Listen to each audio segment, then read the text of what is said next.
बोलिए भागवत स्वरूप भगवान की जय।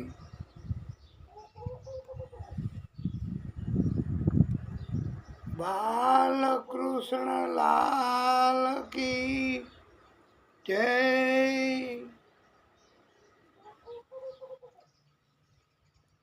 आदि शक्ति की जय।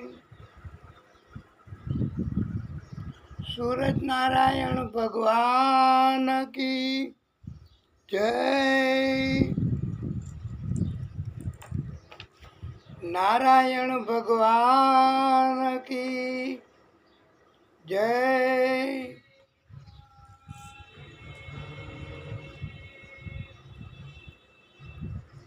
ओम श्री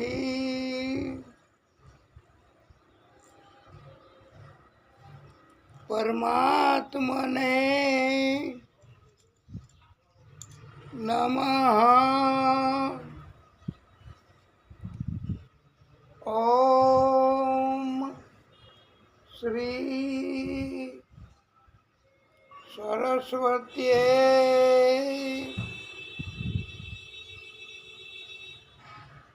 नमः।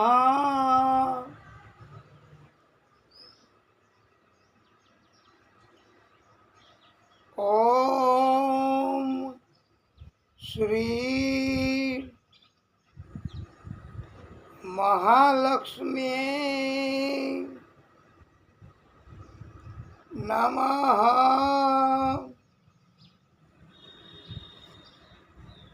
ओम श्री गणेशाय नमः।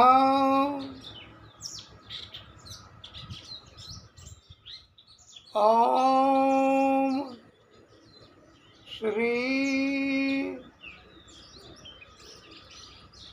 पुराण पुरुषोत्तमाय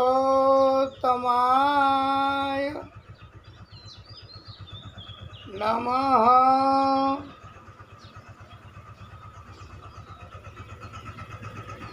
ओम नमो भगवते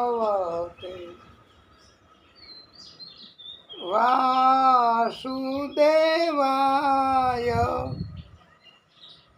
ओम नमो भगवते वासुदेवाय।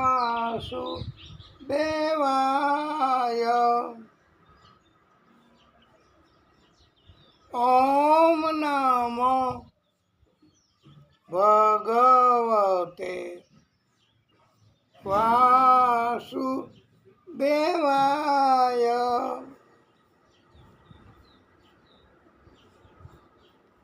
ओम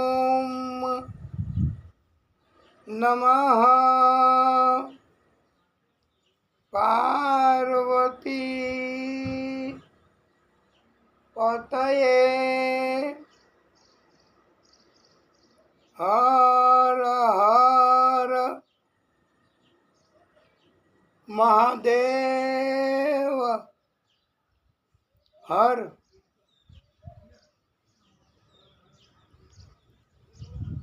आप सर्वेना हृदय कमल में बिराजता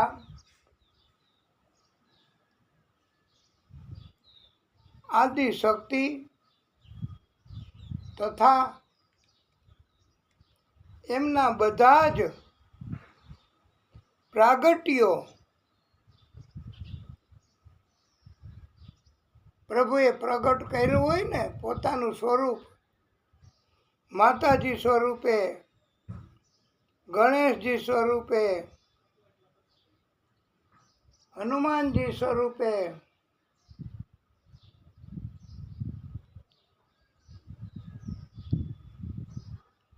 એ બધા જ પ્રાગટ્યોને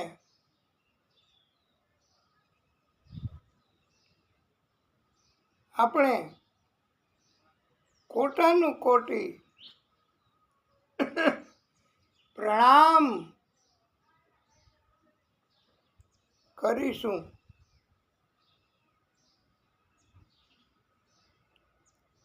કોટાનું કોટી દંડવત પ્રણામ તથા હૃદયપૂર્વકના પ્રેમ અને ભાવ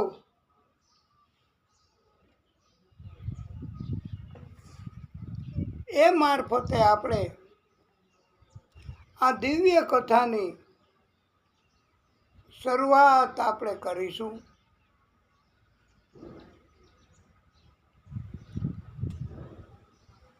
આ નિત્ય ભાગવત અંતર્ગત આજે ગોપી મહિનો અને એમ કહેવાય છે કે પૂનમ આજે, તો આજે બધા જીવોને આમ જનરલ લક્ષણ સામાન્ય રીતે ભક્તિ કરીએ કે ન કરીએ, પણ સ્મરણ કરવાથી અને પરમ કૃપા તો ચંદ્રદેવ પૂનમ ઉપર કરે જ છે. કારણ કે પૂર્ણચંદ્ર આજે આસમાનમાં આકાશમાં હોય છે અને પૂર્ણચંદ્ર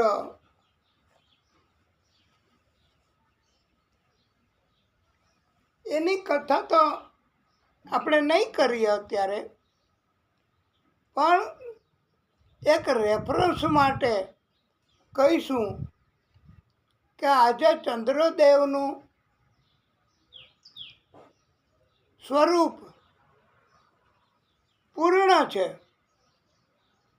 પછીથી ઘટતું જાય ઘટતું જાય ઘટતું જાય અને પાછું એકમથી વધતું જાય વધતું જાય વધતું જાય. આવી રીતે ચંદ્ર ભગવાન આજે પૂર્ણચંદ્ર હોવાથી બધી રીતે પોતે આનંદ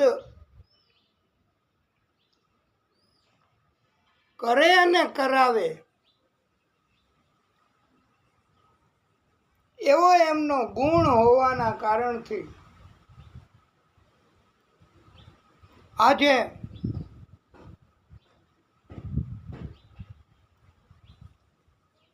આ ચંદ્રદેવ ચંદ્ર ભગવાન આજે સવારથી દિવસ મંડાય શરૂ થાય ત્યારથી 24 કલાક સુધી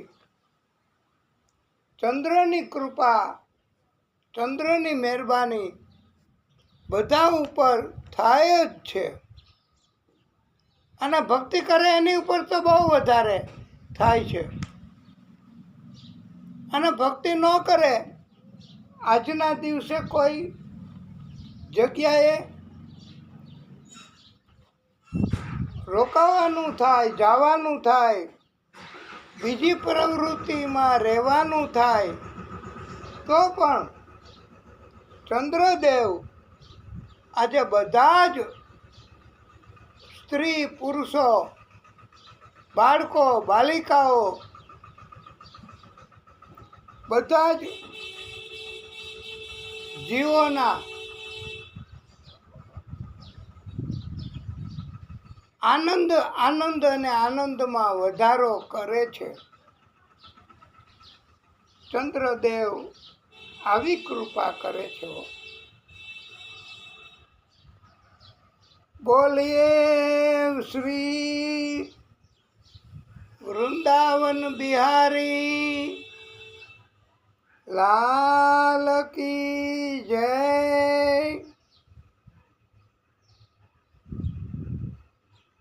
વિઘ્નેશ્વરાય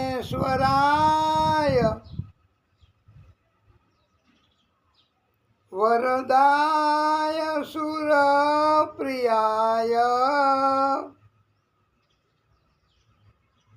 लंबोदराय सकलाय जगत्पिताय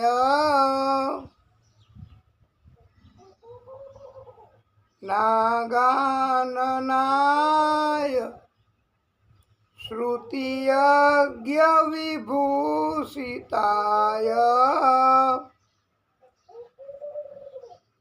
गौरीसुताय गणनाथ नमो नमस्ते।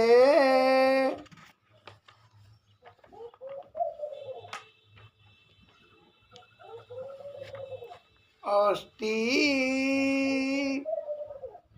स्वस्तरुणी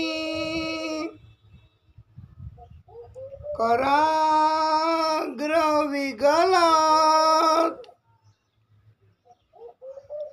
कल्प प्रसूना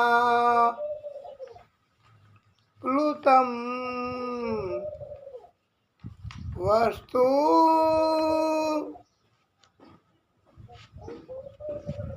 प्रस्तुत वेणुनाद लहरी निर्वाण नीर व्याकुलम स्रष्ट स्रष्ट निबधनी विविलसद गोपी सहस्रावृतम् हस्तन् यस्त नताप वर्गम अखिलो दारम किशोरात्कृति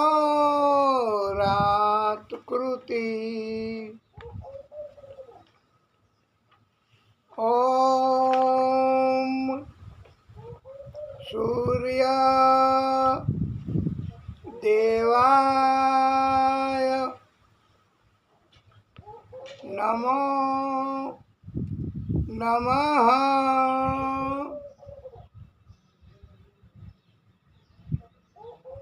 ओम अरुण देवाय नमो नमः। ओम आदि भूताय नमो नमः। ओम आदित्याय नमो नमः। ओम रवि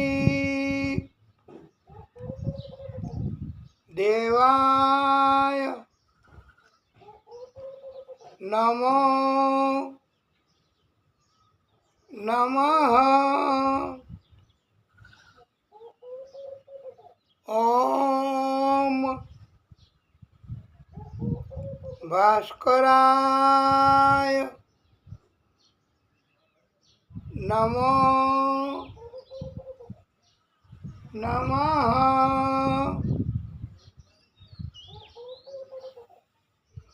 ओम અચ્યુતાય નમો નમઃ. ઓમ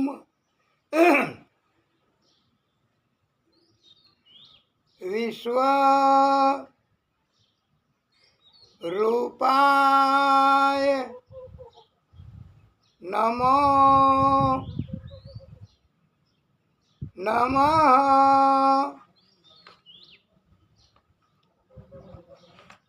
પ્રિય ભક્તો,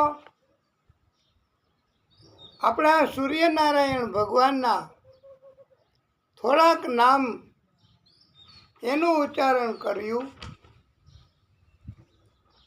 હવે કોઈ પણ નામથી આપણે એનું સ્મરણ કરીએ. એમને આટલા બધા દૂર છે સૂરજનારાયણ ભગવાન, તો પણ આપણે જલનો અર્ઘ્ય આપીએ અને કોઈ નામ લઈએ. એકને એક લઈ શકાય, અને ઝાઝા નામ જો આવડતા હોય તોય નામ ઉચ્ચારણ કરી શકાય. કોઈ પણ નામ સૂર્યનારાયણ ભગવાનના તો અનગિનત નામ છે. ગણી ન શકાય એટલા નામ. આ ભાગવતની કથામાં અનેક નામ હતા. ઈ ભગવાને પ્રાગટ્ય કર્યું એના કોઈને યાદ આવશે કે ખબર છે કોઈને? અનગિનત નામ. અરે જી નામથી પુકારો એ નામથી આવી જાય. સૂરજનારાયણ ભગવાનનું આવું જ છે કંઈક. હા, એની આવી આટલી બધી કૃપા છે. બધા જ પ્રાગટ્યો એ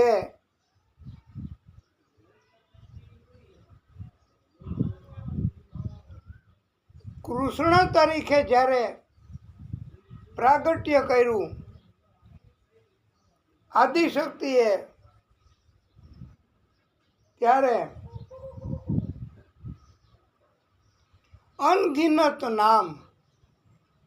અરે એટલે સુધી આઉટ ઓફ બાઉન્ડ્રી કહેવામાં આવ્યું છે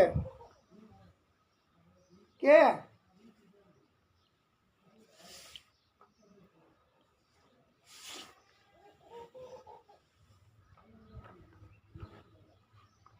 તમે તમારું નામ લેવા માંડો ને તોય કૃષ્ણનું ક્યારેક તો ભૂતકાળમાં ધારણ કરેલું જ હોય એવું બન્યું જ છે. એટલે બધા જ નામ આપણે બોલી શકીએ. આ સિવાય તો આપણી એ ક્ષમતા ન હોય ને ભાઈ. આપણે પણ ક્ષમતા ન રાખી શકીએ. ઝાઝા નામ પાડવાની કે આવડવાની.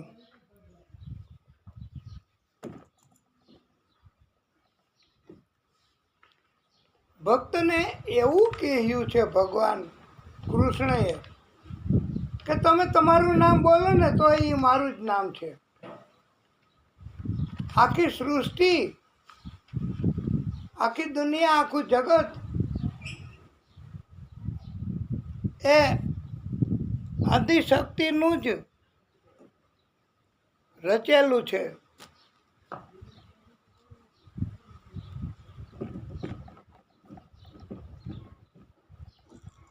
સૂરજનારાયણ ભગવાન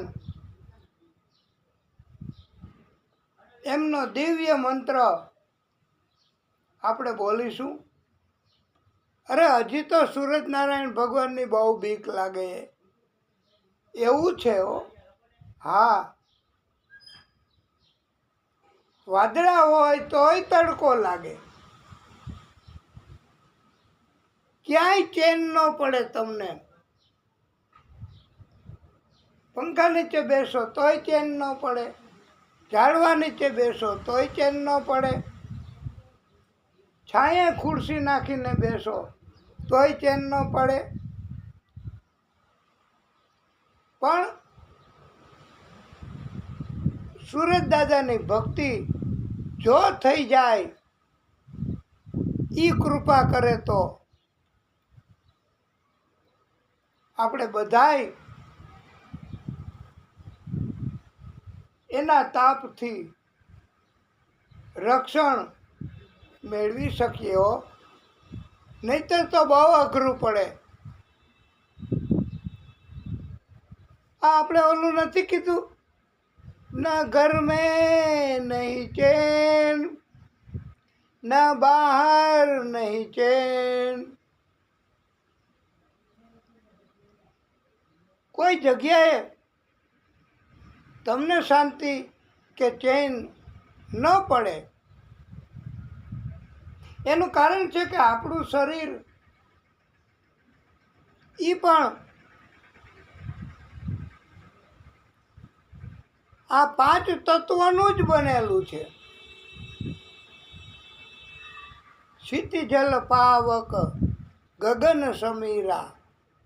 આ અને વધતા ઓછા પ્રમાણમાં જ્યારે પૃથ્વી ઉપર આપણા વિસ્તારમાં આ તત્વ અગ્નિ અને આકાશ, પૃથ્વી, વાયુ, જલ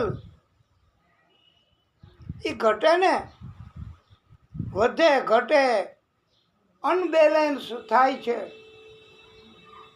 એટલે તકલીફ રહે છે આપણા શરીરમાં અને શરીર બહાર આપણા વિસ્તારમાં.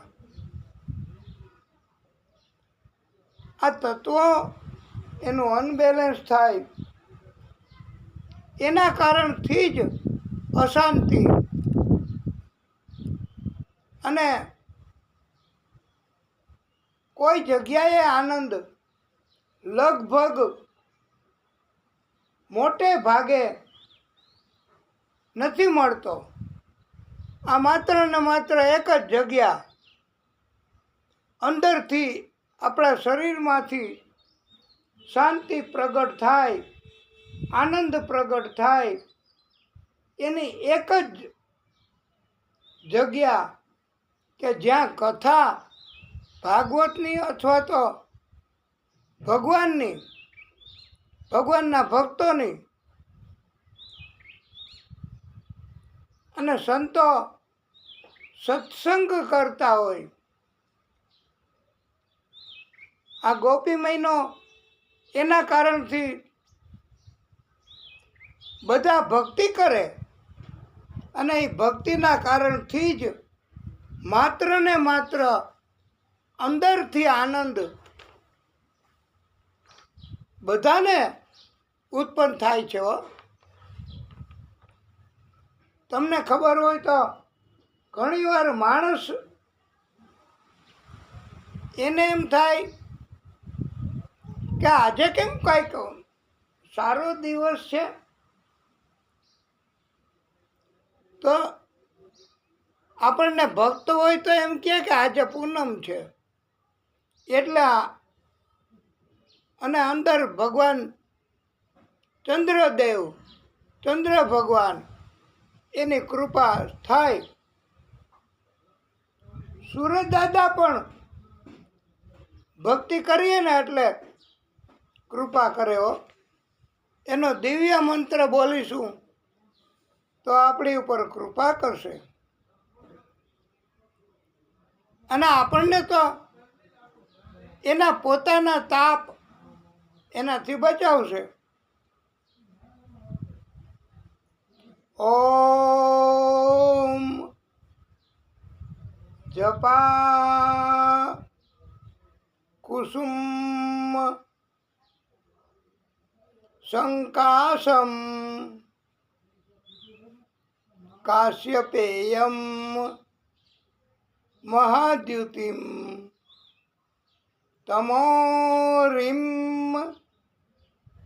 સર્વ પાપઘ્નમ પ્રણતોસ્મિ દિવાકરમ.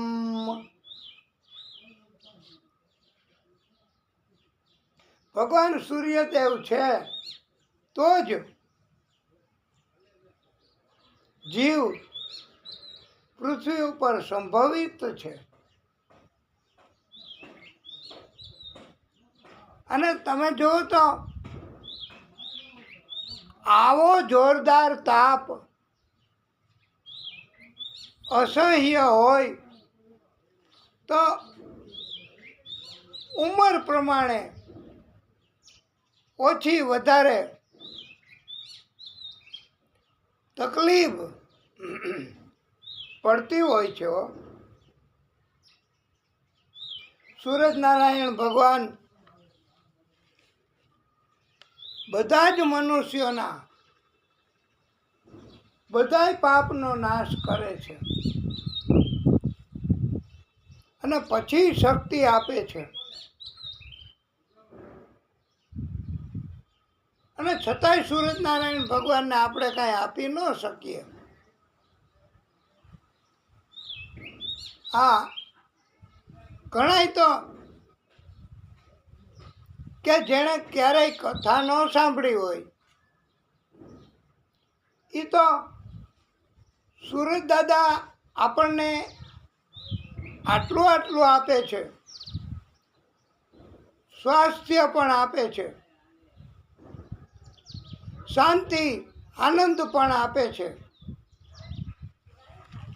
એમ છતાંય આપણે સૂરજ દાદાને કાંઈ આપી શકતા નથી.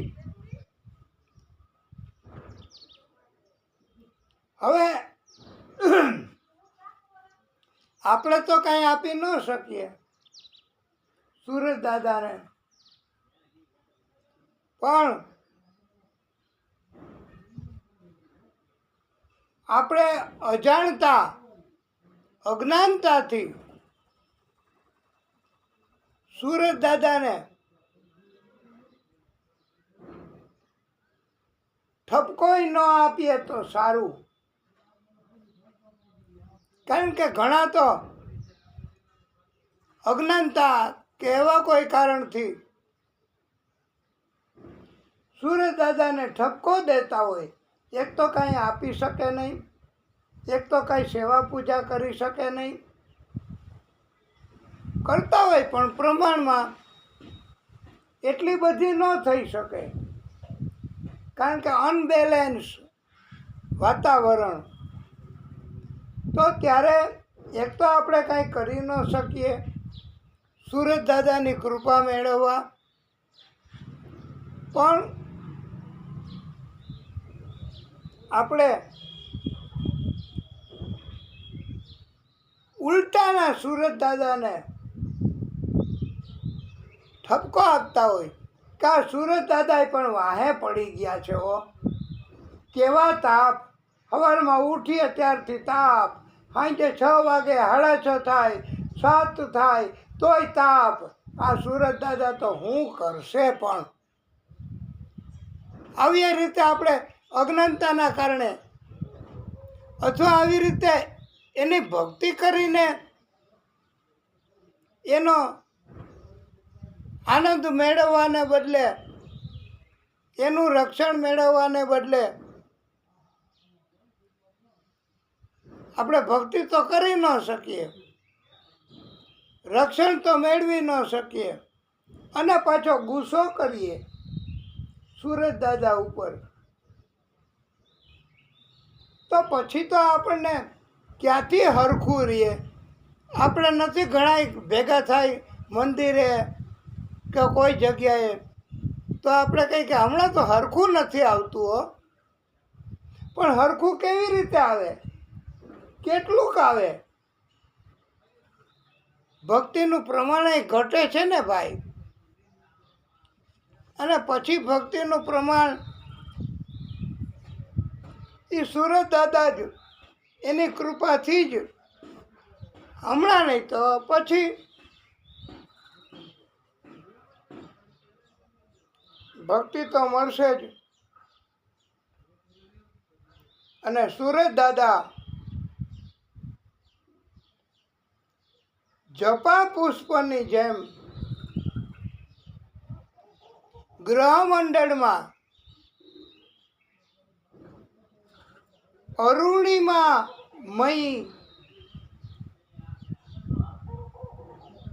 રહે છે.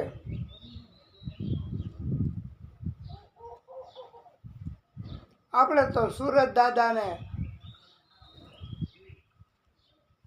સત સત પ્રણામ. સત સત એટલે અહીંયા આપણે વારંવાર એવો અર્થ થાય છે. સત એટલે 100 એવો અર્થ થાય. સત એટલે 100. પણ સત એટલે સત સત સત એટલે વારે વારે એવો અર્થ થાય છે, 100 નહીં. બીજી એક જોડણી સત શબ્દની છે.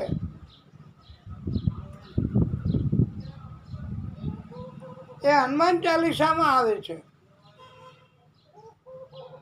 આપણે નથી કહેતા, જો 112 પાઠ કરે કોઈ, છૂટે બંદી મહાસુખ હોય. એટલે જે 112 પાઠ કરે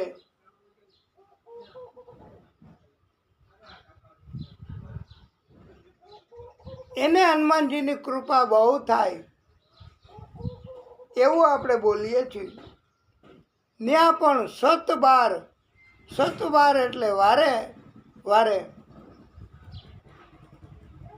12 ત્યાં 112 નહીં.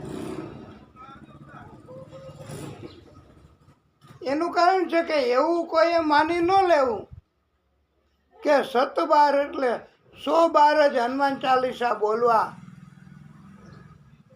નહીતર કૃપા નહીં થાય. એમાં કહી છે ત્યારે પંડિતોએ એવો ખુલાસો કરી અને સમજાવ્યું છે કે સતનો અર્થ વારે વારે એવું થાય છે. માટે આપણે સુરત દાદાને વારંવાર પ્રણામ કરીએ. સૂરજ નારાયણ ભગવાન એ બ્રહ્મા સ્વરૂપ છે, વિષ્ણુ સ્વરૂપ પણ છે અને મહાદેવજી સ્વરૂપે પણ છે. એટલે ત્રણેયની અંદર રહેલું સ્વરૂપ અને શક્તિ એ સુરત દાદાની જ છે. સુરત દાદા પ્રત્યક્ષ દેવ છે.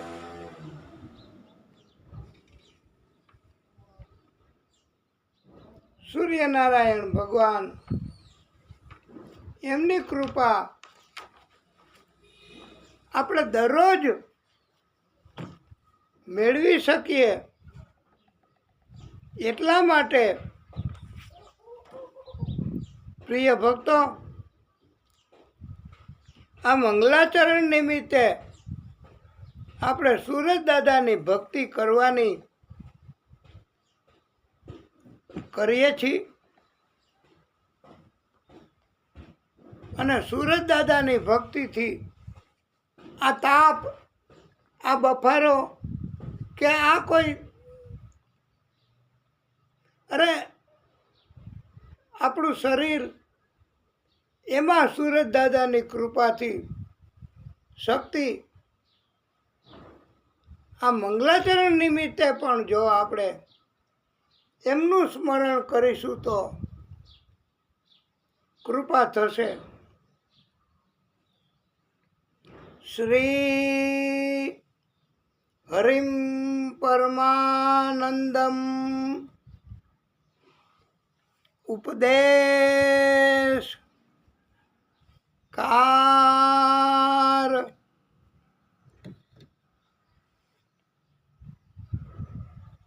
ઈશ્વરમ વ્યાપકમ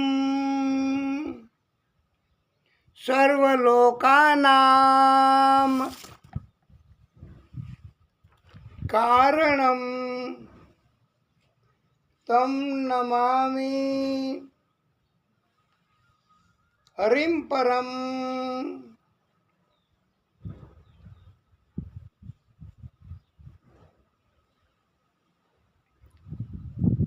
આપણે આજે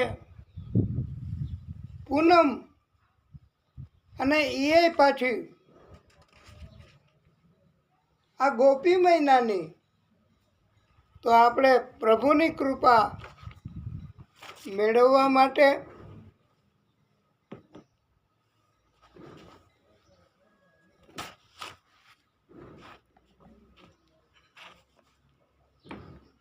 સુંદર મજાનું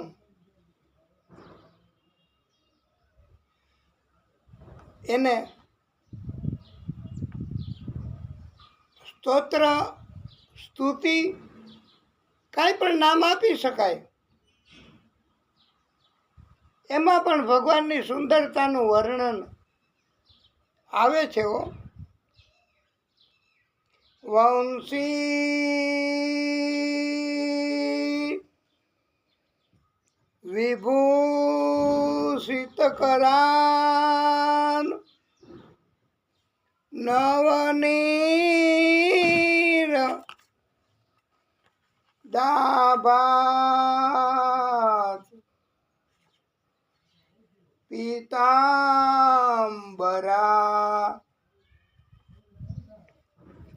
દરુણબિંબ ફલાધરોષ્ઠાત પૂર્ણેન્દુ સુંદર મુખાત અરવિંદ નેત્રાત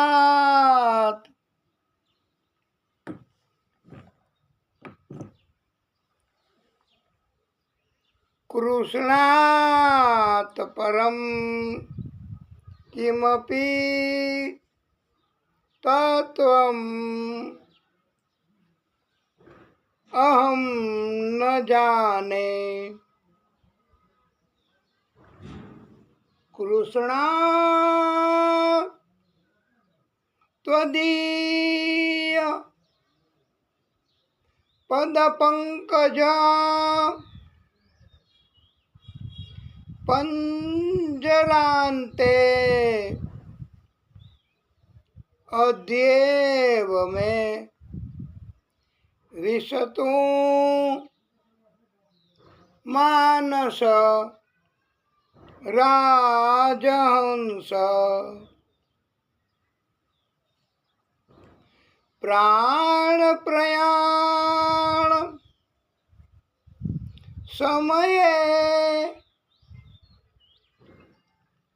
કફવાત પિત્તૈઃ કંઠાવરોધન વિદ્યૌ સ્મરણમ કૃતસ્તે. પ્રભુનંદ કુમારો મેં स्वामिनी वृषभानुजा कृतार्थम कृतार्थम कृतार्थम न संशय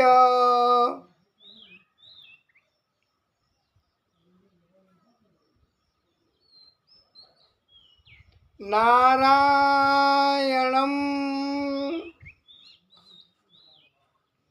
नमस्कृत्य नरं चैव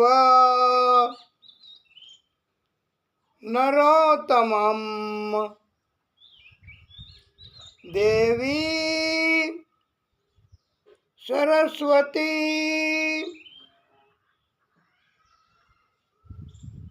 व्यासं ततो जयो मुदीरयेत्।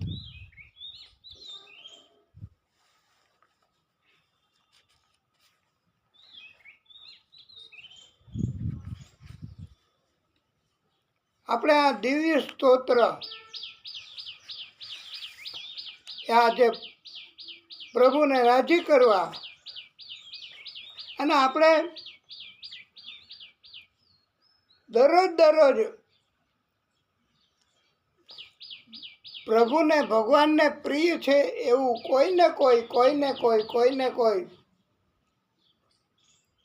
સ્તોત્ર મંગલાચરણ નિમિત્તે કરીએ છીએ.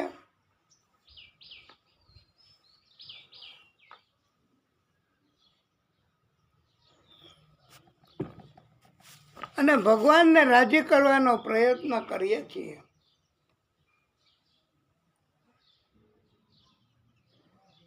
બ્રહ્મા મુરારી ત્રિપુરાંતકારી ભાનુ શશી ભૂમિસુતો બુધ ચ ગુરુમ શુક્ર શનિરાહુ કેતવ કુર્વન્તુ સર્વે મમ સુપ્રભાતમ.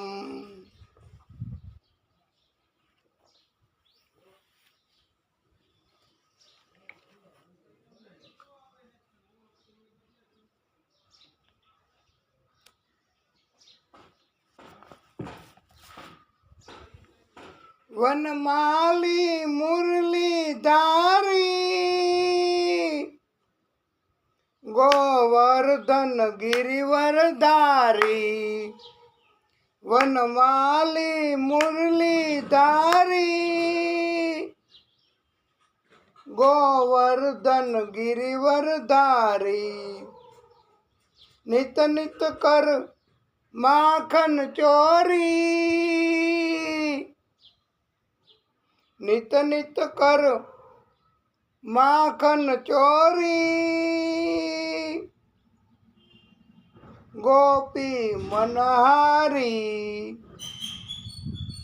આવો રે ગાઓ રે આવો રે ગાઓ રે. गोकुल के प्यारे.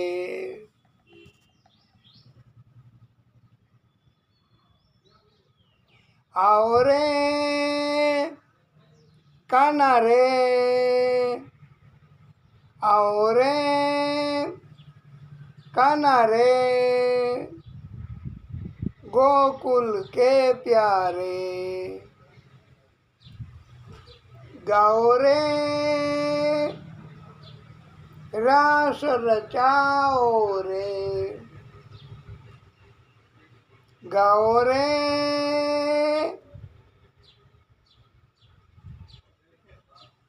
गोकुल के प्यारे, गाओ रे नाच नचाओ रे, गोकुल के प्यारे। हरि सुंदर नंद मुकुंदा, हरि सुंदर नंद मुकुंदा, हरि नारायण हरि ओम। हरि सुंदर नंद मुकुंदा, हरि नारायण हरि ओम। हरि केशव हरि गोविंदा, हरि केशव हरि गोविंदा, हरि नारायण हरि ओम। हरि केशव हरि गोविंदा,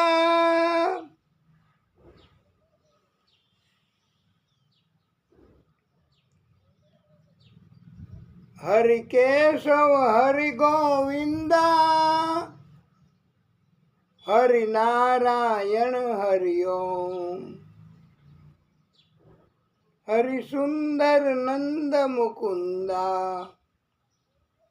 हरि नारायण हरि ओम।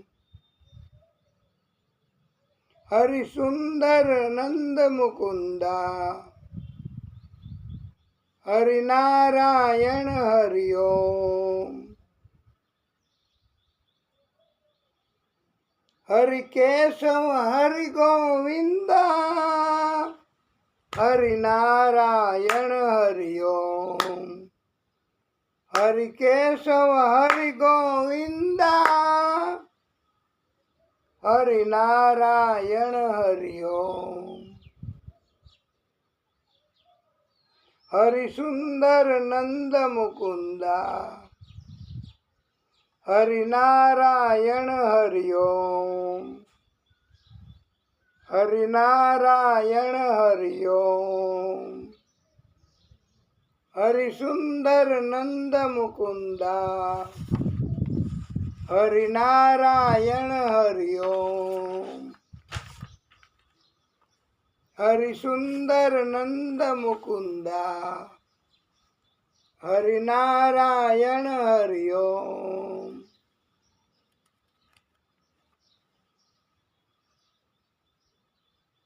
बोलिए भागवत स्वरूप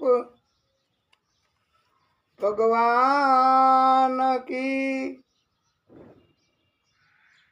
जय।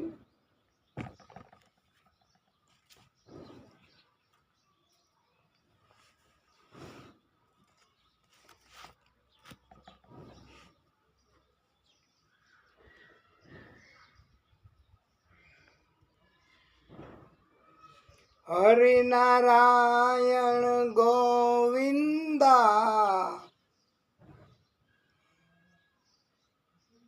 हरि नारायण गोविंदा, प्रभु नारायण गोविंदा, हरि नारायण गोविंदा, जग नारायण गोविंदा, गोविंदा गोविंदा गोविंदा गोविंदा गोविंदा गोविंदा, हरि नारायण गोविंदा, हरि नारायण गोविंदा, प्रभु नारायण गोविंदा,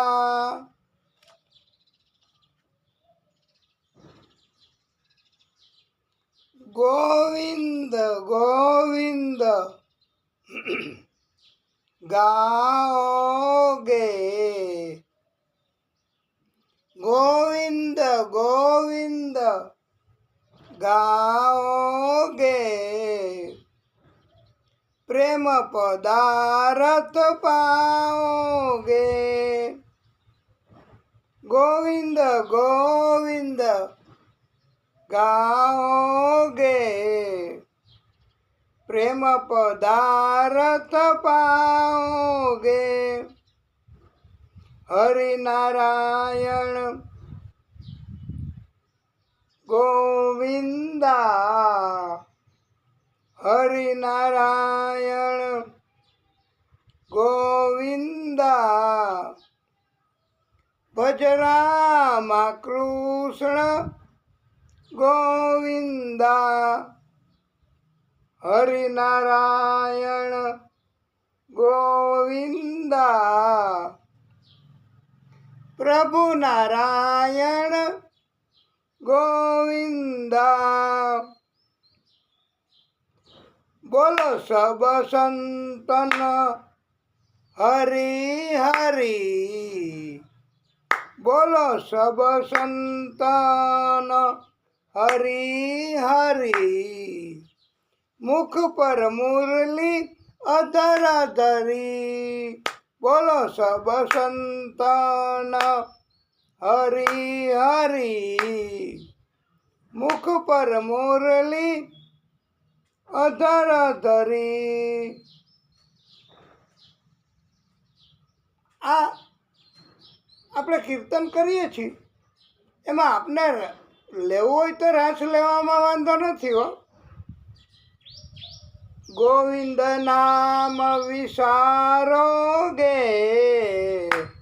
જીતી બાજી હારોગે. ગોવિંદ નામ વિસારોગે, જીતી બાજી हारोगे.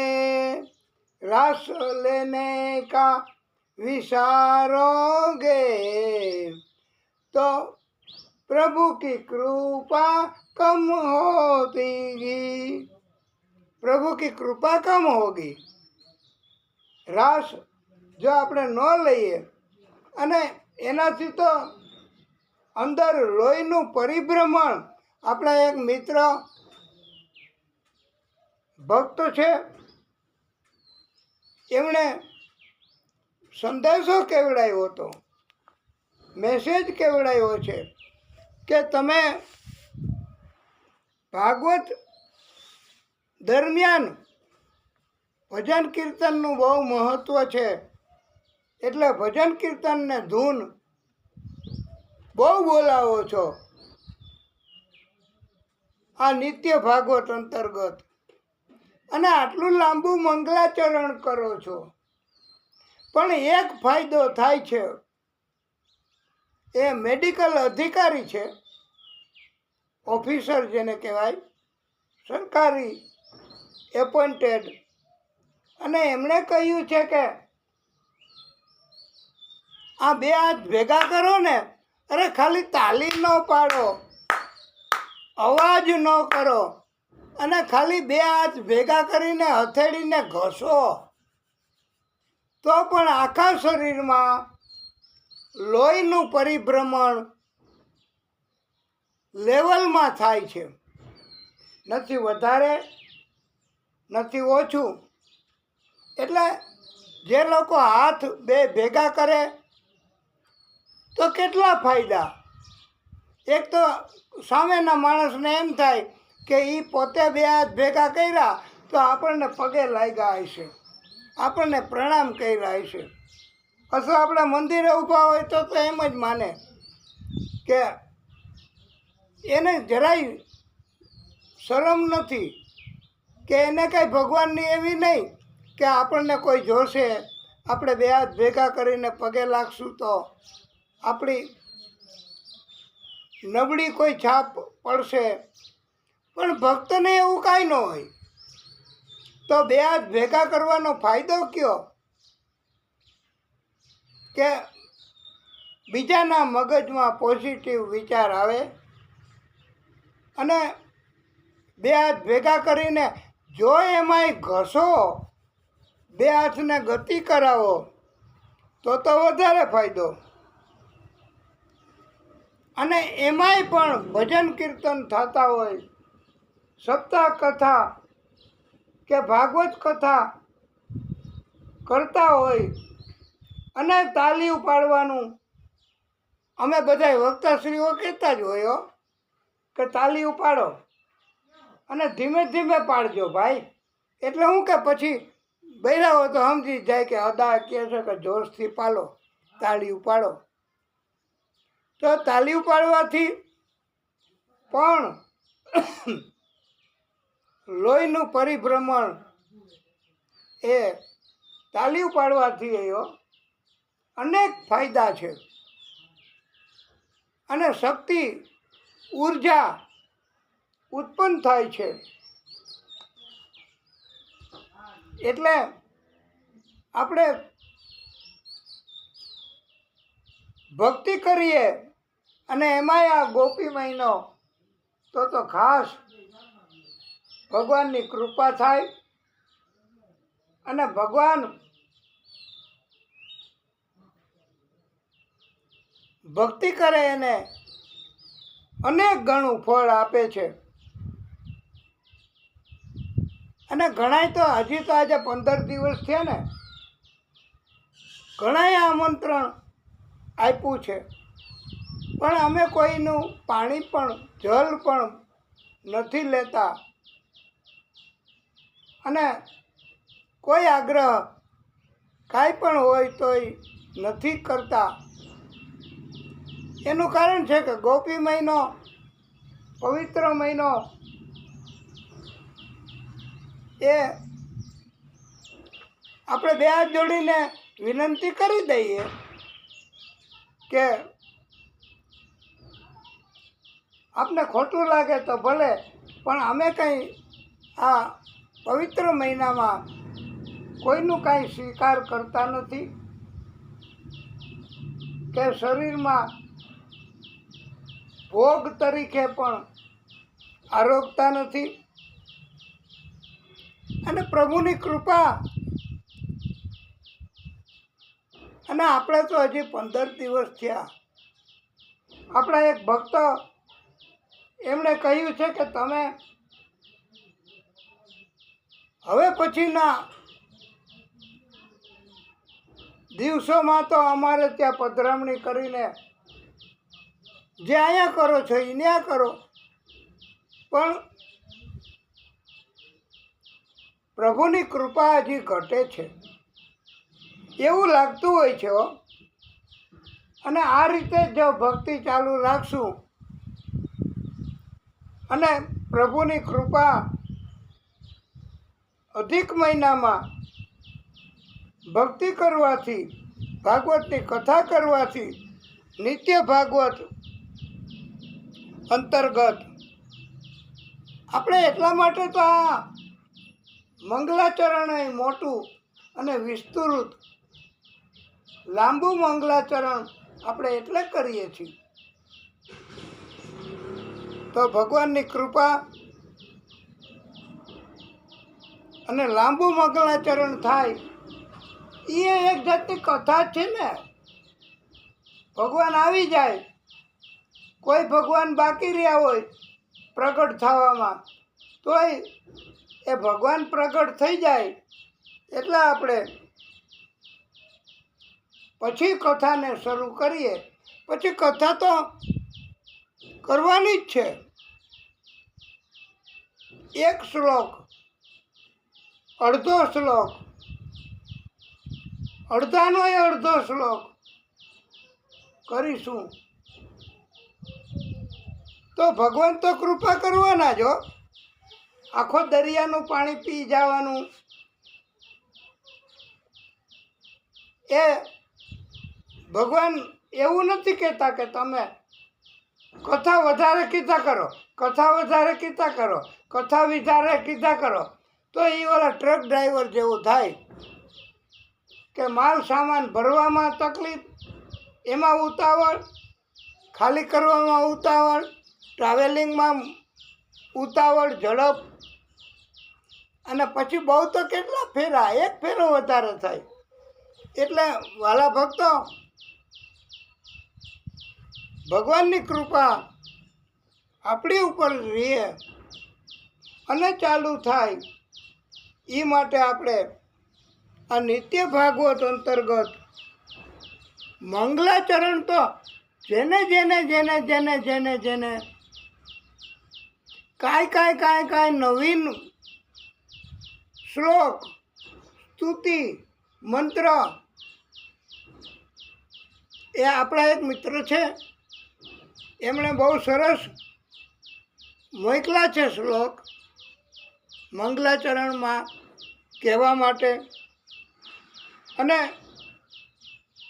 આપણને પણ એ થોડોક ટાઈમ લાગશે કે આ વાતાવરણ અનબેલેન્સ છે ને, એટલે એના કારણે આપણે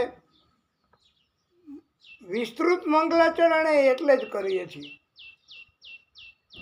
કે કથા તો ભગવાન આવી જાય અને કથા ભલે ગમે તેટલી કરવાની કૃપા કરે, અને એ તો ભગવાન આવી જાય, પધારે, મંગલાચરણ થાય અને કથાના માધ્યમથી આ અધિક મહિનામાં કૃપા થાય તો આપણને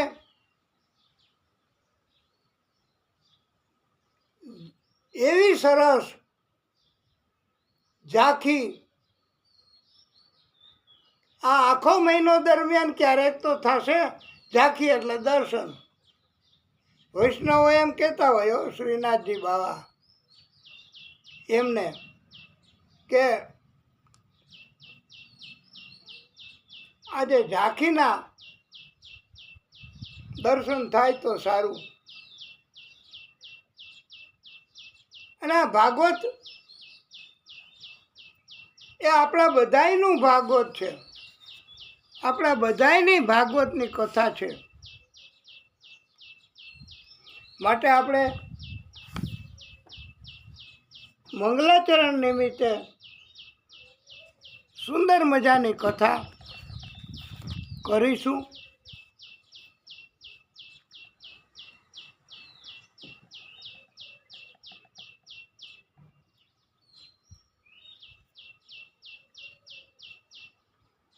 અને ભાગવત આખું એ આપણે જ્યારે જ્યારે ગમે તે શ્લોક બોલીએ ને, એવી સુંદર મજાની રચના કરી છે કે ન ગાવાનું હોય તોય ગાવાનું મન થઈ જાય. લ્યો, આ ભક્તોનું હૃદય અને ભગવાનની આપણે વાત કરતા હતા, અને ભગવાને કીધું છે, વ્યાસ મુનિને નારદજીએ કે જે વાણી, શબ્દો, કથા, રાગ, એમાં ભગવાનની લીલા, ભગવાનના કીર્તન, ભગવાનના ગુણ, ભગવાનનું યશ એટલે કીર્તિ, એનું ગાન ન થતું હોય તો એ કથા કોઈ પંડિતો પસંદ નથી કરતા, ભક્તોને ગમતી નથી. એનું કારણ છે કે ભગવાનના ગુણગાન તો ગાતા નથી. લીલા કીર્તન કહેવાય એને અભિનય કીર્તન કહેવાય. અને એમાંય જો કીર્તન કરતા કરતા, રાસ લેતા લેતા એક ગોપી બને, એક કાન બને, અને આવી રીતે જો આ મહિનામાં પણ ભક્તિ કરે તો ભાગવતકારોએ કહ્યું છે કે અનેક ગણું ફળ મળે છે. અને એને ભક્તિ કહેવાય. એને અભિનય ભક્તિ કહેવાય. અભિનય ભક્તિ કઈ રીતે ગોપીઓએ એક કૃષ્ણ બની હતી, એક ગોપી નાચ કરતી હતી અને એક ગોપી ગાતી હતી.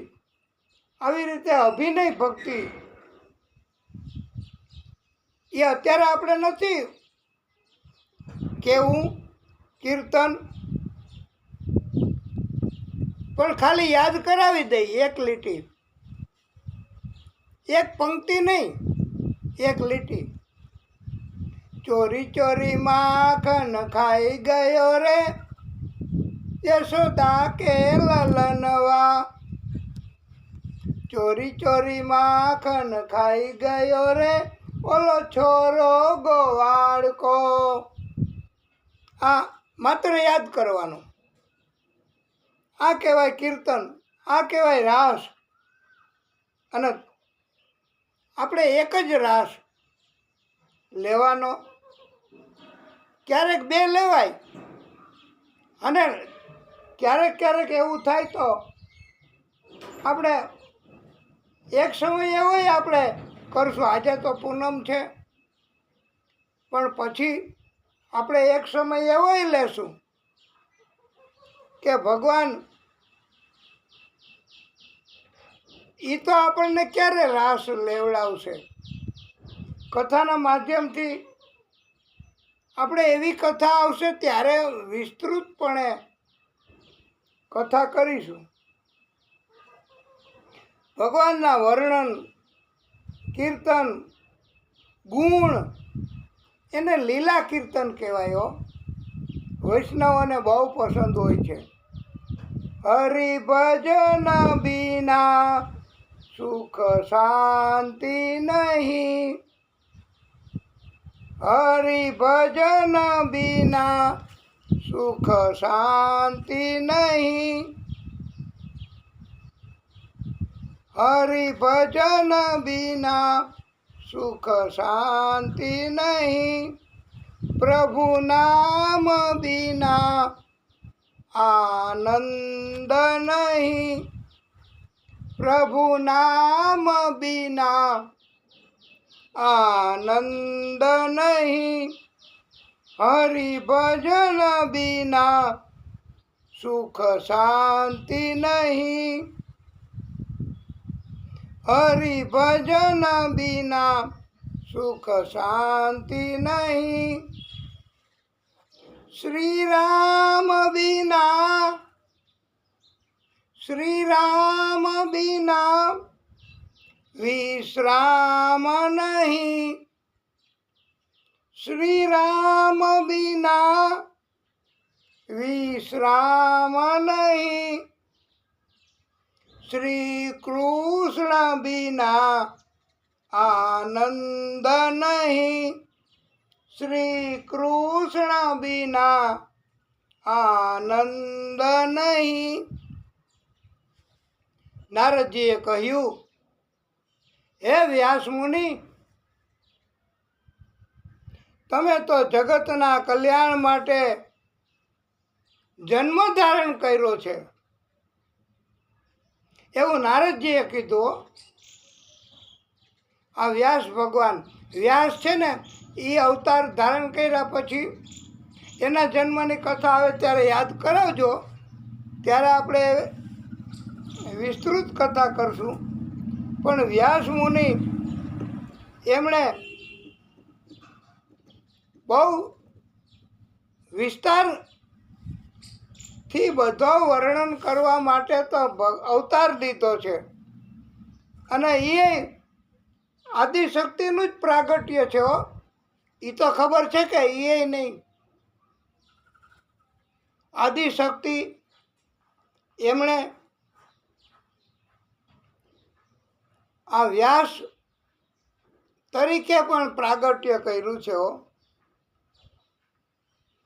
હે વ્યાસજી, તમે તો જગતના કલ્યાણ માટે જન્મ ધારણ કર્યો છે, એમ નારદજીએ કહ્યું. નારદજીએ પોતે પોતાની કથા, પોતાની આત્મકથા વ્યાસ મુનિને કરી છે, કહી છે.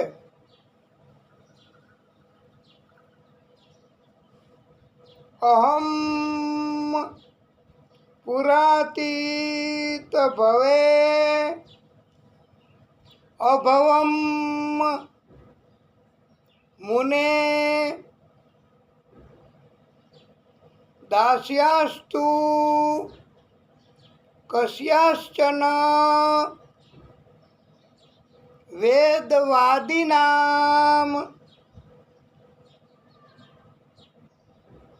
નિરૂપિતો બાલક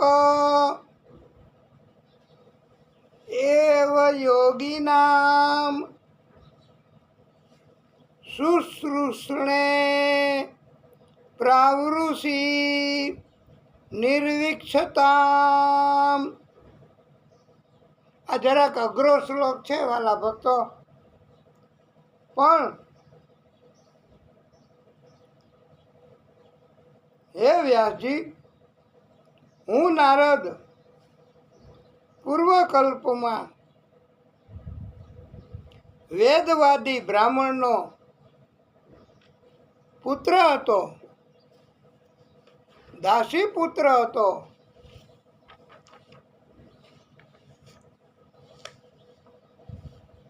મારી માં એક જ હતી અને કામ બીજાના કરી કરીને મારી માં સંતો એક જગ્યાએ આવ્યા, ચતુર્માસ કરવા રોકાણા. ત્યારે મારી માએ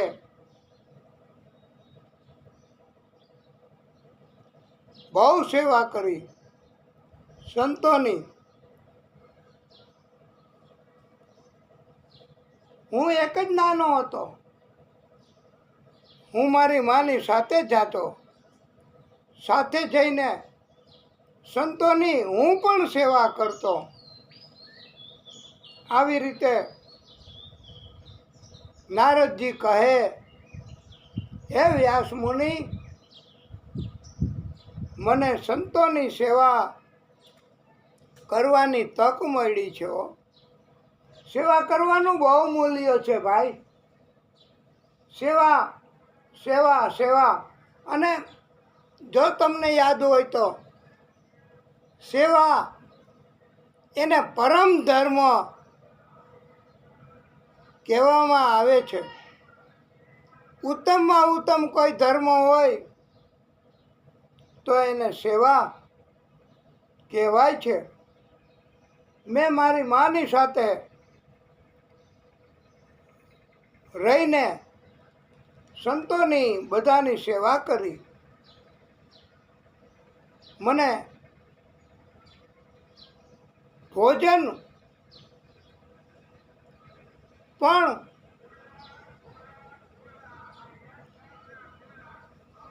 પસંદ નહોતું. જુદા જુદા પ્રકારનો સ્વાદ મને પસંદ નહોતો. સંતોની પરવાનગીથી એમની પાતળમાં વધેલું એમનું જૂઠણ પડ્યું રહેતું. એ ગાયો કૂતરા પશુ પક્ષીઓને આપતા, પણ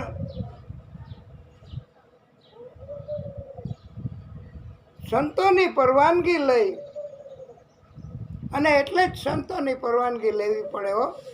કારણ કે સંતોનું જૂઠણ, અથવા તો અત્યારે એવો રિવાજ કે એવો કસ્ટમ છે કે કોઈની થાળીમાં કોઈ પ્રસંગ, કોઈ પાર્ટી, એના કારણથી કાંઈ જો થતું હોય અને સુંદર મજાનો ખોરાક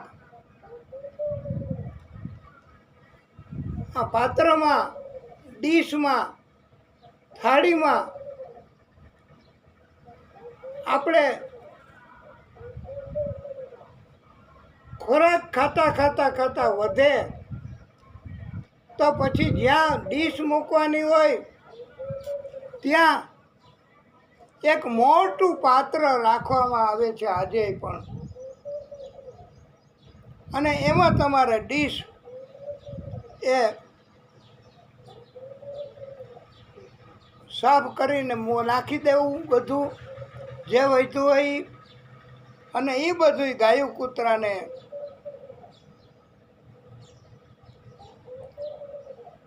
આપવામાં આવે છે. અને ઘણી જગ્યાએ તો અન્ન દેવ છે, અનાજનો બગાડ ન કરવો, અનાજનો બગાડ ન કરવો, અનાજનો બગાડ ન કરવો. અરે ભાઈ, તમારી થાળીમાં કેમ હજી થોડોક ખોરાક બચ્યો છે? તો તમે પરાયણે જબરદસ્તી છે હા કે તમે પરાયણે એ ખાઈ જ જાઓ,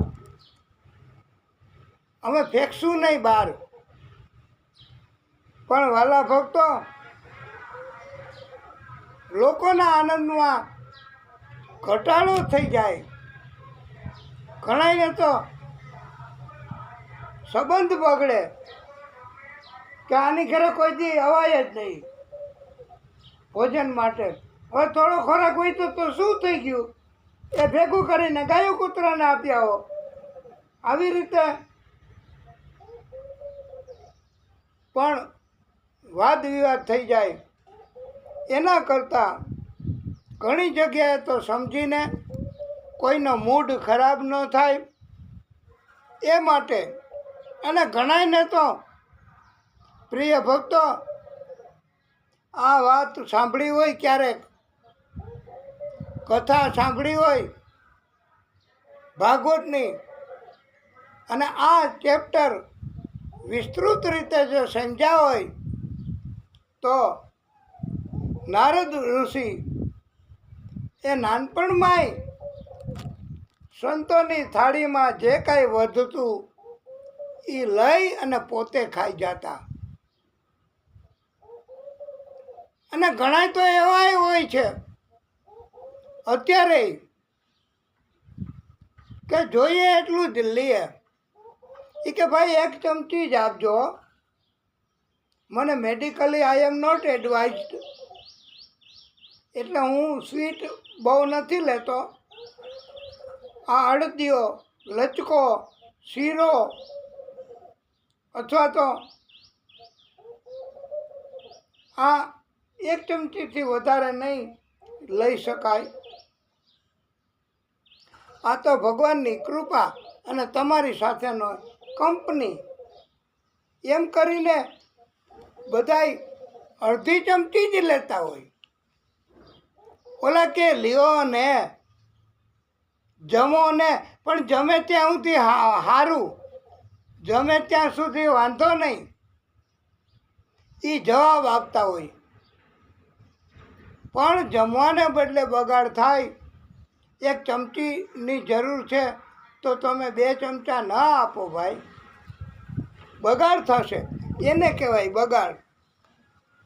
એટલે બગાડ કરવો એને બદલે આ નારદજી એમણે કહ્યું કે અમે પરવાનગી લઈને હેઠું વધે એ પણ અમે લઈ લેતા અને આવી રીતે સેવા કરતા. સેવા બહુ ભગવાનને પ્રિય છે. અને સેવા કર્મો કરવાથી પાપ, ગમે એટલા પાપ કર્યા હોય ને, તો સેવા કર્મ કરવાથી પાપનો નાશ થઈ જાય છે. સંતોએ કહ્યું કે બેટા, તારા સંસ્કાર બહુ સારા છે, તો તને અમે જ્ઞાન આપશું, અમે તને શીખડાવશું. સંતોએ ઉપદેશ આપ્યો નારદજીને બચપણમાં, અને નારદજીને દીક્ષા આપી.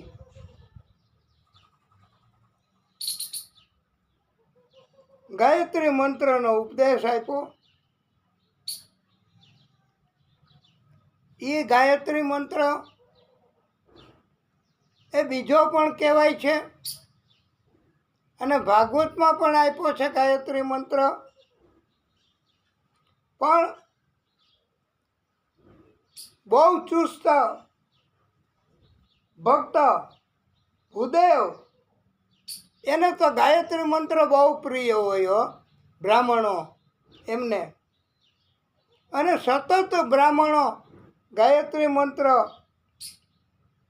એના ઉચ્ચાર કરતા હોય છે. નારદજીએ કહ્યું કે મને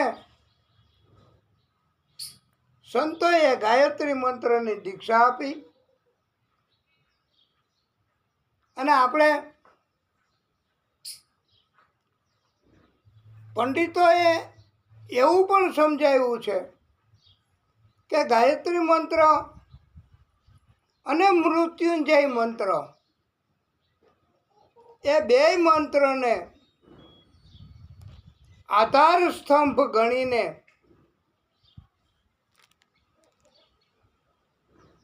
એને પાયાના મંત્ર તરીકે સ્વીકારીને ઘણાય વક્તાશ્રીઓ ભૂદેવો ગાયત્રી મંત્રનું ઉચ્ચારણ કરે છે.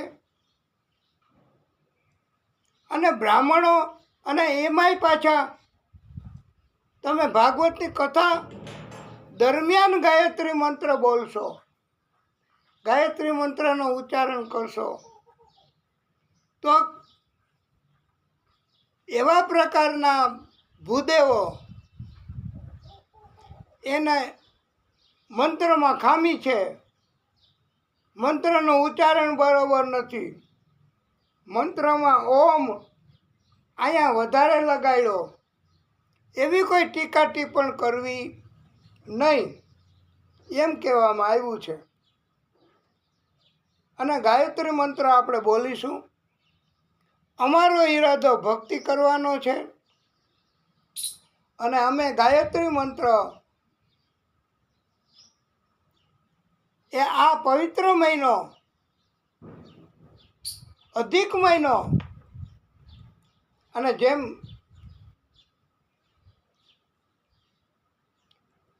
નારદ ઋષિને ગાયત્રી મંત્ર મળ્યો તો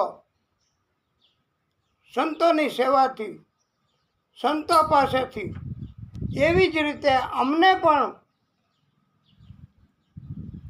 એવી કૃપા મેળવવાની ઈચ્છા થાય છે કે અમારે આપને ગાયત્રી મંત્ર કહેવો, સમજાવવો અને ગાયત્રી મંત્રનું યોગ્ય ઉચ્ચારણ કરવું, યોગ્ય ઓમકાર એ અમુક જગ્યાએ જ લગાડવા અને શક્ય હોય ત્યાં સુધી ભક્તિ કરવા માટે ગાયત્રી મંત્ર એ આપણે પણ બોલીશું. અને આપ બોલાય તો બોલજો, નહીતર સાંભળજો. ગાયત્રી મંત્રનો આધાર, મૃત્યુંજય મંત્રનો આધાર એ ભાગવતકારોએ લીધો છે. આપણે ગાયત્રી મંત્ર સ્પષ્ટ ઉચ્ચાર કરાવશું. આપ પણ બોલજો. ઓમ ભૂર્ભુવઃ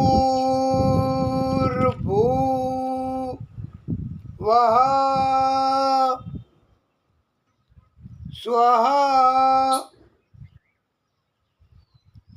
ઓમ તત્ સવિતુર્વરેણ્યમ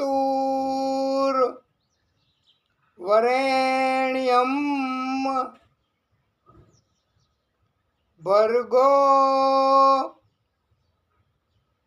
દેવસ્ય ધીમહિ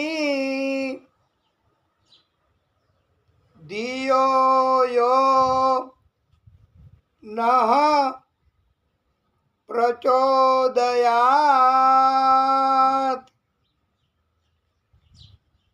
વાલા ભક્તો, આ મંત્રનો ઉચ્ચાર માત્ર ને માત્ર આ અધિક મહિનામાં ભાગવતની કથાને અસરકારક બનાવવા અને વિસ્તારથી ભાગવત કરવાનું છે આપણે. એટલે કોઈ જાતની ઉતાવળ કર્યા વગર શાંતિથી મંત્રોચ્ચાર કર્યો છે. આપને આ કથા મળે યુટ્યુબ મારફતે. યુટ્યુબમાં સર્ચ કરવું પ્રતાપ વ્યાસ એટલે આ કથા આવશે. પછી આ મંત્ર વારે વારે બોલશો તો આ મંત્રમાં કોઈ જાતની ખામી નથી, એની અમે દરકાર રાખી છે અને આપ પણ નોંધી લેશો. અને કોઈ ફેરફાર લાગે તો આ જરાક વધારે અસરકારક મંત્ર છે, માટે બધાએ સ્વીકાર કરવો. કોઈએ ટીકા ટિપ્પણ ન કરવી. મંત્રની ભૂલ કાઢવાનો પ્રયત્ન ન કરવો. એ અમારી એક ભૂદેવ તરીકે, ભક્ત તરીકે અને ભાગવત કથાના વક્તા તરીકે આપ સર્વેને વિનંતી છે.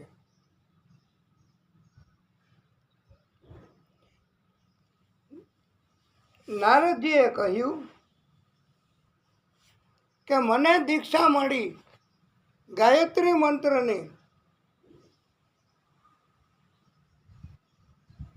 પછી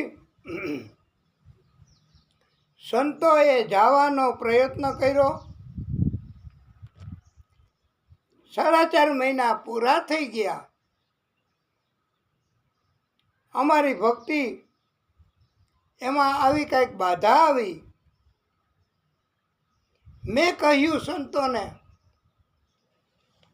કે મને કૃપા કરીને આપની સાથે લઈ જાઓ, મારે ભક્તિ કરવી છે, આપની સેવા કરવી છે, મારે આપની સાથે અત્યારથી જ આવવું છે, નાનપણથી જ. તો હું પણ ભક્તિ બહુ વધારે કરી શકું. પણ સંતોએ મને કહ્યું કે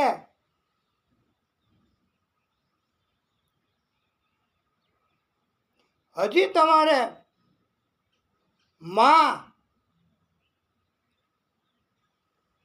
એ ઘરડા છે,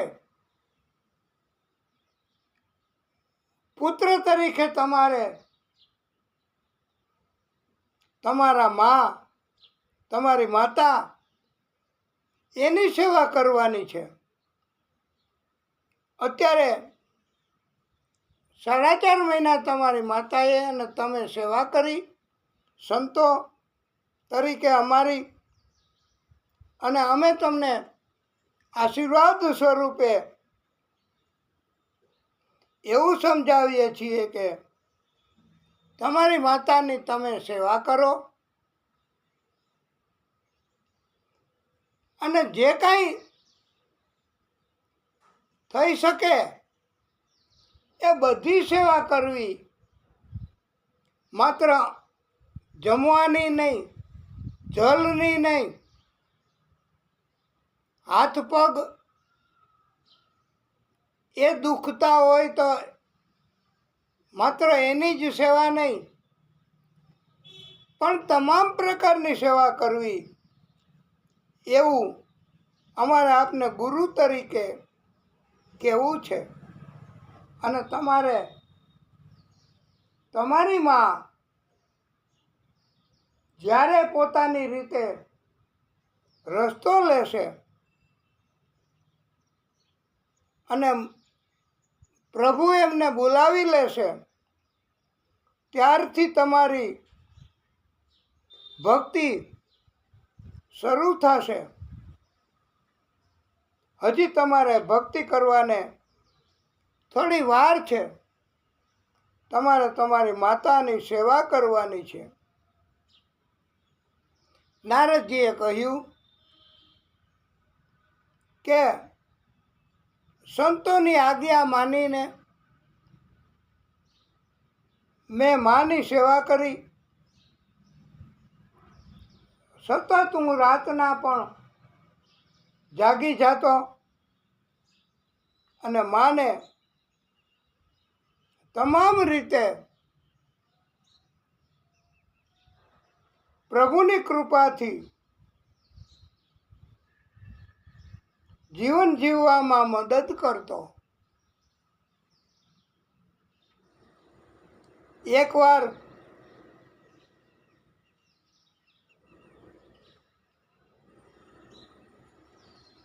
એ અશક્ત નિર્બળ હતી મારી મા અને દાસી હતી. કામકાજ કર્યા કરતી થાય એટલું. એકદા નિર્ગતામ ગેહાત દુહંતિમ નાસિગામ પથી સર્પો અદસ્યદા સપૃષ્ટ કૃષ્ણામ કાલ ચૌદિત. એકવાર રાતના સમયમાં મારી માં ઘર બહાર ગાય દોવા ગઈ. રસ્તામાં સર્પ કરડ્યો. સર્પએ દંશ દીધો મારી માને. એના પગ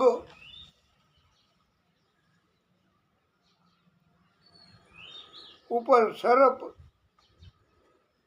આવી ગયો કે કેમ થયું, દબાઈ ગયો કે કેમ થયું, પણ મારી માને સર્પએ દંશ દીધો પગમાં. અને એમાં વિધિનું શું દોષ કહેવાય, સર્પનો શું દોષ કહેવાય એ સમજાણું નહીં. પછી સંતોની પ્રેરણાથી મને એટલી ખબર પડી. નારદજી કહે છે કે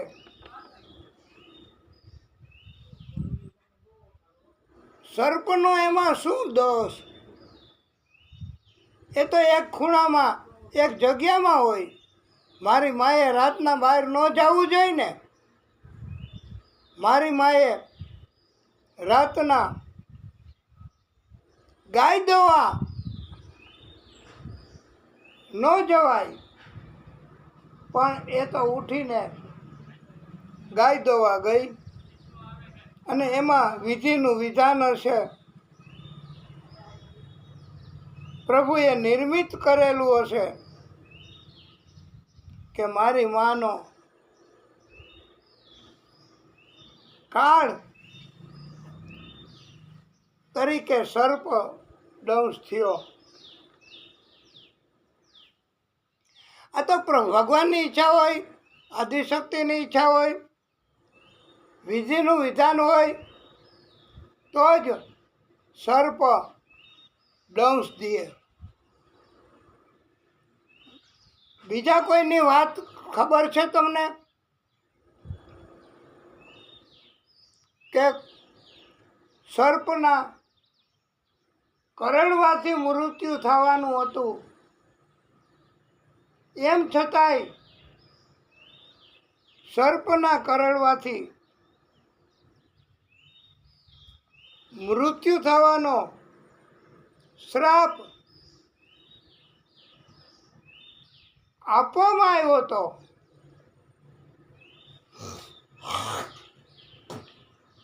એમ છતાં પણ સર્પના મૃત્યુનું વિધિ વિધાન નહોતું તો સર્પ કરડ્યો નહીં અને મૃત્યુ ન થયું. એ કોની વાત છે? એ કાંઈ ખબર છે કે સીતારામ છે? કોઈને ખબર? એ ભાગવતમાં જ આવે છે. હવે તો યાદ આવે છે કે હજી નથી આવતું? આ નારદજીની જ વાત એ કથામાં આવે છે એટલે વિસ્તારથી કીધી. પણ તમે યાદ કરશો? કાલે કહેશો? નહીં આવે? અચ્છા, તો આ તો એક અમારે વિસ્તારથી કથા કહેવાની આદત છે અને અમારે ભક્તિ કરવી છે. તમારી પાસે ભક્તિ કરાવવી છે એટલે સર્પદંશથી નારદજી એમની માતાનું મૃત્યુ થવાનું હતું એટલે એનું મૃત્યુ થયું. પણ બીજા એક ભક્ત એનું મૃત્યુ સર્પદંશથી થશે એવો શ્રાપ હતો, છતાંય વિધિનું વિધાન નહોતું એટલે એમનું મૃત્યુ સર્પદંશથી ન થયું. એ રાજા પરીક્ષિત. આખું ભાગવત એમાં મુખ્ય પરીક્ષિતની વાત.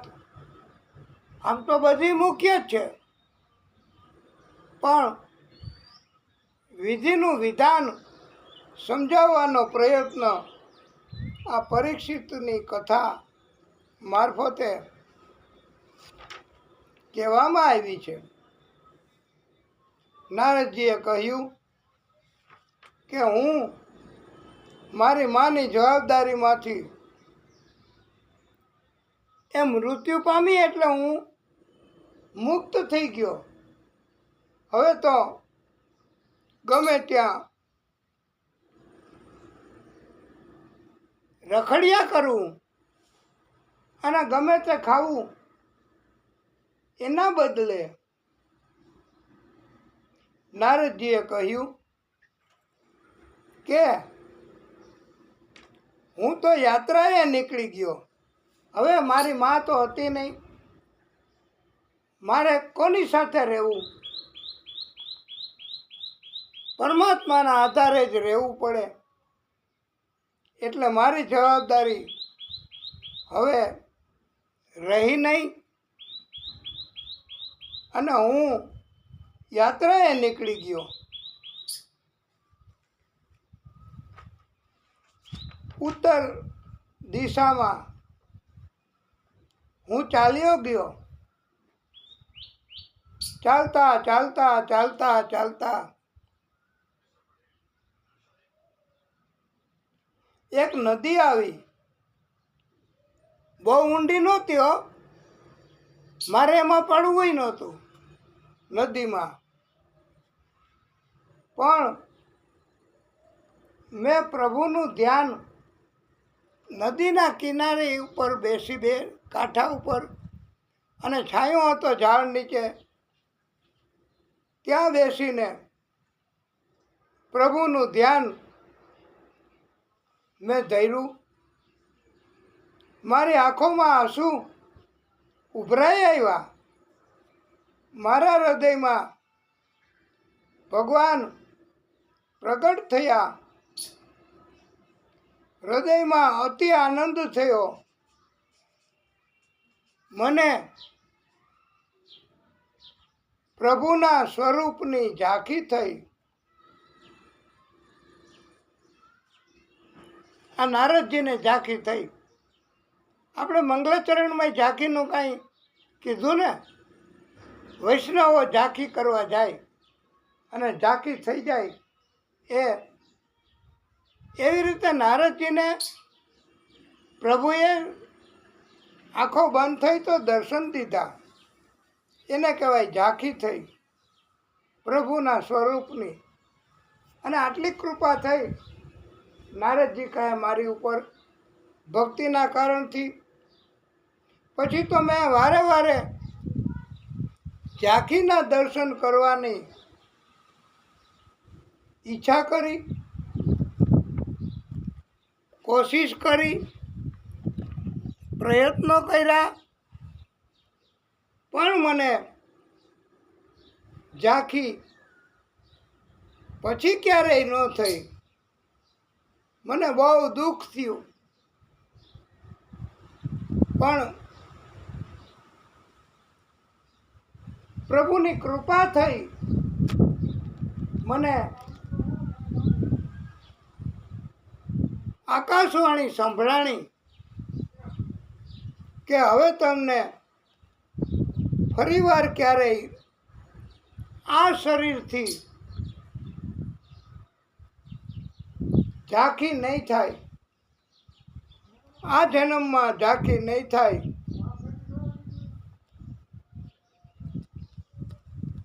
મેં પછી શરીરને છોડ્યું અને ભક્તિ કરી, બહુ ભક્તિ કરી, બહુ ભક્તિ કરી.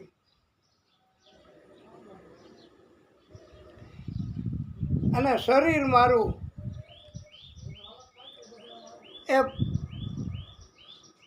એનો અંત લઈ આવવા માટે હું બ્રહ્માજીની અંદર પ્રવેશ કરી ગયો.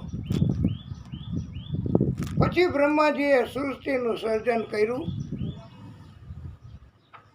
અને માનસિક રીતે બ્રહ્માજીએ મનના સંકલ્પોથી માનસ પુત્રો ઉત્પન્ન કર્યા. અને ત્યારે હે વ્યાસ મુનિ, હું આદિશક્તિની કૃપાથી, આદિનારાયણ ભગવાનની કૃપાથી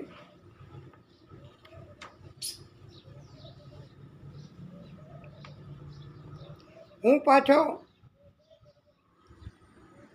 ઉત્પન્ન થયો.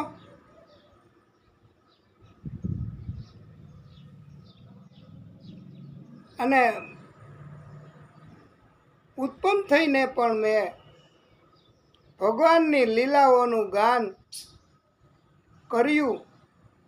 બધા લોકમાં ભક્તિના કારણથી નારદજી કહે છે કે અત્યારે હું બધા લોકમાં ફરું છું. મને બધા માન સન્માન આપે છે. કોઈ ટોક કરતું નથી. પ્રભુની કૃપા છે. અને હું જ્યારે ઈચ્છું ત્યારે હવે મને દર્શન ભગવાન આપે છે. પહેલાં તો ઝાંખીએ નહોતી થતી અને હવે આ જ્યારે જ્યારે મારી ઈચ્છા થાય ત્યારે સ્મરણ કરવું એટલે મને ભક્તિના કારણથી પ્રભુની ઝાંખી થાય છે. આ પણ એક ભક્તિનું ફળ છે. ભક્તિનું જે ભક્તિ કરે એને ભગવાનની કૃપા થાય જ છે.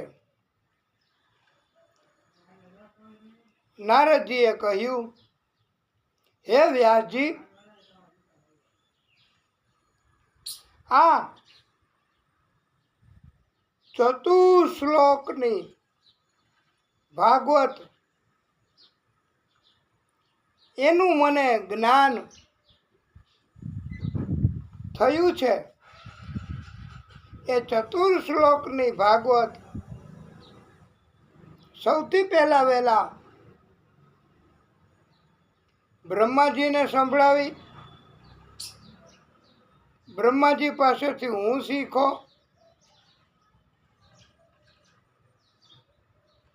નારદજી કહે, અને આ 4 શ્લોક એ વ્યાસ મુનિને નારદજીએ શીખવ્યા. અને નારદજીએ કહ્યું કે આ 4 શ્લોક એ ભાગવતના શ્લોક છે, અને 4 શ્લોક સમજવામાં બહુ જ અઘરા પડે છે. અને આજે પણ સરળ બનાવ્યા ભાગવતના શ્લોક, એમ છતાંય અઘરા તો પડે જ છે. માટે હે વ્યાસ મુનિ, તમારું પ્રાગટ્ય થયું છે. આદિશક્તિએ પ્રાગટ્ય કર્યું છે તમારું. અને આ 4 શ્લોકનું ભાગવત એ તમારે વિસ્તાર કરવાનો છે. લોકોને સમજાય, ભક્તોને સમજાય, એ માટે તમારે આ 4 શ્લોક એનો વિસ્તાર કરવાનો. ત્યારે નારદજીએ જે ભક્તિ અને કથા કરી, સૂચન કર્યું, ત્યારે વ્યાસ ભગવાને કહ્યું કે મને લખવામાં બહુ સરળ નથી રહેતું. કોઈ લખવાવાળું મને આપો, સેવા લખવાની આપે એવા ભક્ત. ત્યારે નારદજીએ કહ્યું કે આપ કયો એને જ સેવા માટે નિમીએ લખાવવું છે આપને. તો વ્યાસ ભગવાને કહ્યું કે ગણેશજી એને હુકમ કરો, એને તમે આજ્ઞા કરો કે એ વિદ્વાનમાં વિદ્વાન છે ગણેશજી, અને હું એને લખાવું તો ભાગવતનો વિસ્તાર વ્યવસ્થિત થાય. વ્યાસ ભગવાન એમણે 4 શ્લોકનું ભાગવત નારદજી પાસેથી મેળવ્યું, વ્યાસજી પાસે લખાવ્યું. અને ગણેશજીએ એવી શરત રાખી હતી કે આપ લખાવતા લખાવતા થોભી જાશો વિચારવા માટે, તો હું ગણેશજી કે વયો જઈશ, લખવાની સેવા નહીં આપું. પછી તો વ્યાસ ભગવાન એમણે પણ એક શરત રાખી કે ગણેશજી, હું લખાવતા લખાવતા શ્લોકમાં ભૂલ કરું તો આપ એને સુધારીને લખજો. આ 2 શરત માન્ય રહી. હવે વ્યાસ ભગવાન અને ગણેશજી નારદજીના સૂચનથી, એમની પ્રેરણાથી સરસ્વતી નદીને કિનારે ગયા છે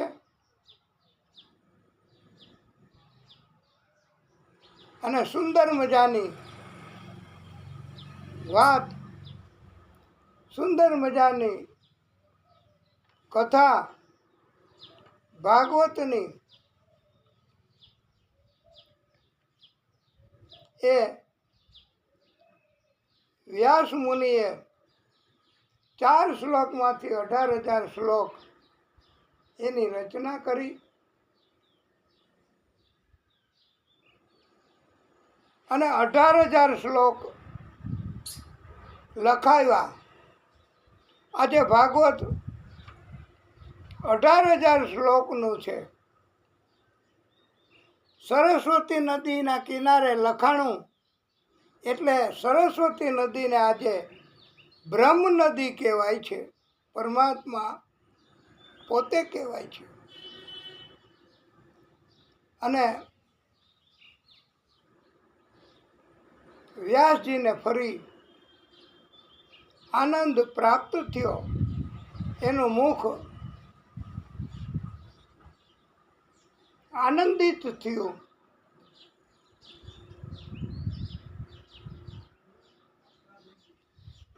આ ભાગવત એ બ્રહ્મ વિદ્યા છે.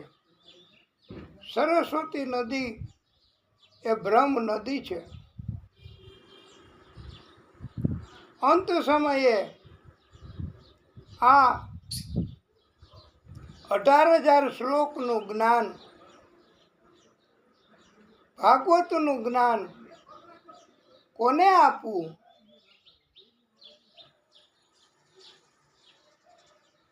એ માટે ચિંતા થઈ છે વ્યાસ ભગવાનને. વ્યાસ ભગવાનની પાસે 18,000 શ્લોક, પેલા 4 હતા, એમાંથી દિવ્ય શ્લોક બનાવ્યા, રચના કરી, પ્રેમ પૂર્વક ભક્તિ કરી અને વ્યાસ એમના પુત્ર તો જન્મની સાથે જ નીકળી ગયા. તો ઘર છોડીને, પરિવાર છોડીને.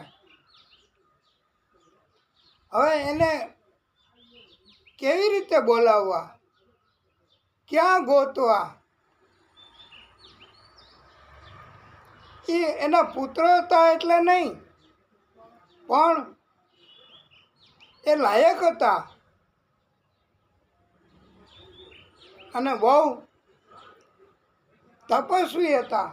સુખદેવ પ્રભુ, એની કથા આપણે પછી કહેશું. પણ હવે વ્યાસ ભગવાનને ચિંતા થઈ કે બોલાવવા કેવી રીતે. સુખદેવ ભગવાન તો જંગલમાં વયા ગયા. ક્યાં હોય, કેવી રીતે ગોતવા? ત્યારે હવે પછી શું આદેશ પરમાત્માનો થાય છે એ આપણે મેળવવાનું, જોવાનું. આગળની કથા પછી હવે આપણે કહીશું. અત્યારે આપણે આ કથાને અહીંયા વિરામ આપીશું. પછી આગળની કથા કરીશું. બોલીએ ભાગવત સ્વરૂપ ભગવાન કી જય. ઓમ નમઃ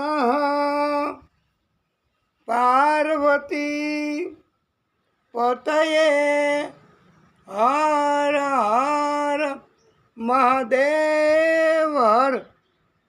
હે પ્રભુ, કથાને વિરામ.